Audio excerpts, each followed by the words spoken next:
ఏమండి మీకు ఐడియా ఉండుద్ది. చంద్రబాబు నాయుడు గారు ముఖ్యమంత్రిగా ఉన్నప్పుడు సత్యం రామలింగరాజు అని ఒక మహానుభావుడు ఉండేవాడు. నా వల్లే అతను ఎదిగాడు అట్టా ఇట్లా అని డబ్బా కొట్టాడు చంద్రబాబు నాయుడు. రాజశేఖర గారు ముఖ్యమంత్రి అవ్వగానే అతని యొక్క అవినీతి చరిత్ర మొత్తం బయటకు వచ్చింది. చంద్రబాబు నాయుడు ఎప్పటికీ కూడా డబ్బు ఉన్న వాళ్ళ పక్షపాతినే. వైఎస్ఆర్ కాంగ్రెస్ పార్టీ రాజశేఖర రెడ్డి గారు కానీ జగన్మోహన్ రెడ్డి గారిని పేదల పక్షపాతులే. ఈ మెడికల్ కాలేజీల వల్ల ఇప్పుడు ప్రతి ఒక్క వ్యాన్ మీద రాసి ఉంది చూడండి. ఆ యొక్క కాలేజీ బడ్జెట్ అంతా, ఆ కాలేజీ ఏర్పడితే ఎన్ని సీట్లు వస్తాయి, ఎన్ని పీజీ సీట్లు వస్తాయి, అన్ని A to Z రాసి ఉంది దీంట్లో. అంటే దీనివల్ల పేదలకు ఉపయోగమా, డబ్బు ఉన్న వాళ్ళకి ఉపయోగం అనేది మీరు కూడా సాటి మానవుడిగా మీకు కూడా అర్థమవుతూ ఉండేది. ఇది మధ్యతరగతి వాళ్ళకి, పేదవాళ్ళకి, బడుగు బలహీన వర్గాలకి, బాగా మన కులాల్లో చదువుకునే పిల్లలకి ఇది ఉపయోగపడే కాలేజీలు. దీన్ని ప్రైవేటీకరణ చేసి నారాయణ లాంటి కార్పొరేషన్ వాళ్ళకి దోచిపెడితే అతనికి పార్టీకి ఫండ్ ఇస్తారు అనే ఉద్దేశంతో చంద్రబాబు నాయుడు ఎప్పటికీ పేదవారి పిల్లలు పైకి రావాలని ఆయనకి ఇష్టం లేదు. దళితుల్లో ఎవరు పుట్టాలా అంటాడు, డబ్బు ఉన్నవాళ్ళంటే అసహించుకుంటాడు. మరీ ముఖ్యంగా మా ముస్లిం సామాజిక వర్గం ఎంత దోషం అతనికి.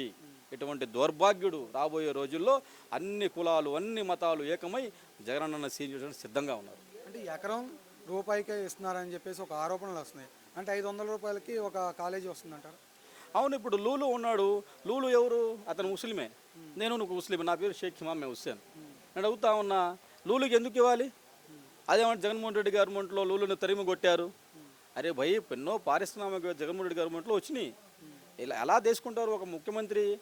అతను రావడం వల్ల మన రాష్ట్రానికి ఎంత జీడిపి పెరిగిద్ది, ఎంత ఆదాయం వస్తుంది, ఇవన్నీ ఆలోచించి తీసుకుంటారు తప్ప ఏదో ఒక బ్యాగ్ ఇచ్చినంత మాత్రాన్ని తీసుకునే వ్యక్తి జగన్మోహన్ రెడ్డి కాదు. ఆ వ్యక్తి నారా లోకేష్ కాబట్టి లూలుని తీసుకొచ్చాడు. ఈరోజు విజయవాడ నడిబోటున 500 కోట్ల విలువైన స్థలాన్ని ఎందుకు ఇవ్వాలి లూలుకి? లూలు ఏమైనా డబ్బు లేనివాడా? నువ్వు ఎంతమందికి ఉద్యోగాలు ఇస్తున్నావు? ఇవన్నీ మనం ఆలోచించాలి కదా.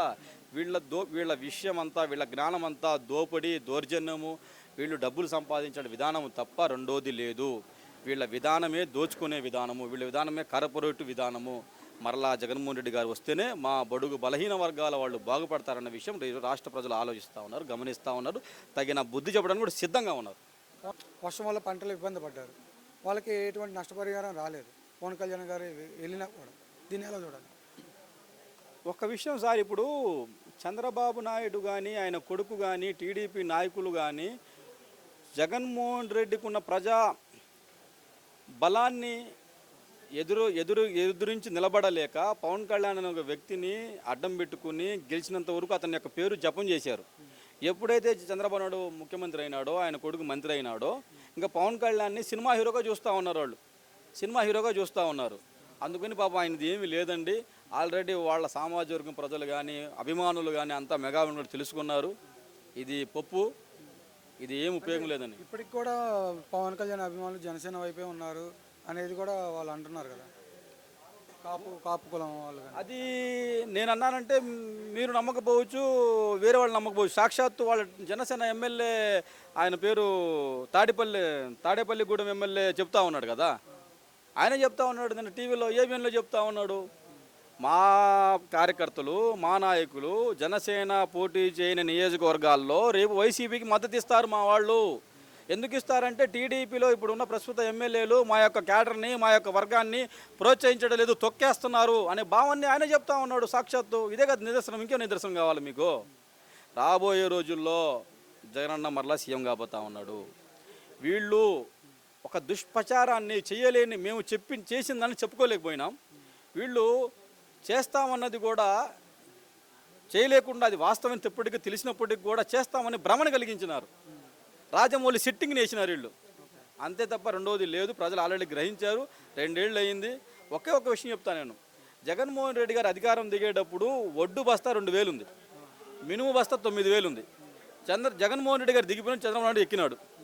6,000 మినుము అమ్మినారు, 1,300 ఒడ్డు అమ్మినారు. ఇది అభివృద్ధా? ఇది అభివృద్ధా? ఈ విధంగా ఉంది చంద్రబాబు నాయుడు పరిపాలన. కానీ రైతులకి మేమే చేస్తున్నాం, జగన్మోహన్ రెడ్డి ఏం చేయలేదని అంటున్నారు కదా.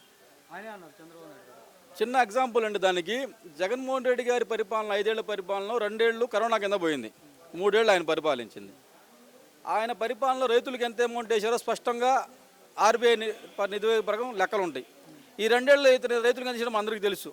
దీన్ని బట్టి మనమే చెప్పొచ్చు ఈరోజు ఆయన టీడీపీ చంద్రబాబు నాయుడు సామాజిక వర్గం ప్రజలే చెప్తా ఉన్నారు. ఇప్పటికి మాతో కానీ చెప్పాడు పెద్ద ఆయన, అయ్యా ఎలాగ ప్రైవేటీకరణ మెడికల్ ఇచ్చేస్తున్నారు కదా, కొంచెం మా రైతుల గురించి కూడా చేయండి, వడ్డు రాబోతా ఉంది, ఒక నెలలో రేటు లేదు, దీని మీద కూడా చేయమని చెప్తా ఉన్నారు. దీన్ని బట్టి మనకు అర్థమవుతుంది కదా సార్, వీళ్ళు రాజమౌళి సెట్టింగ్లు తప్ప పని చేసే నాయకులు కాదు.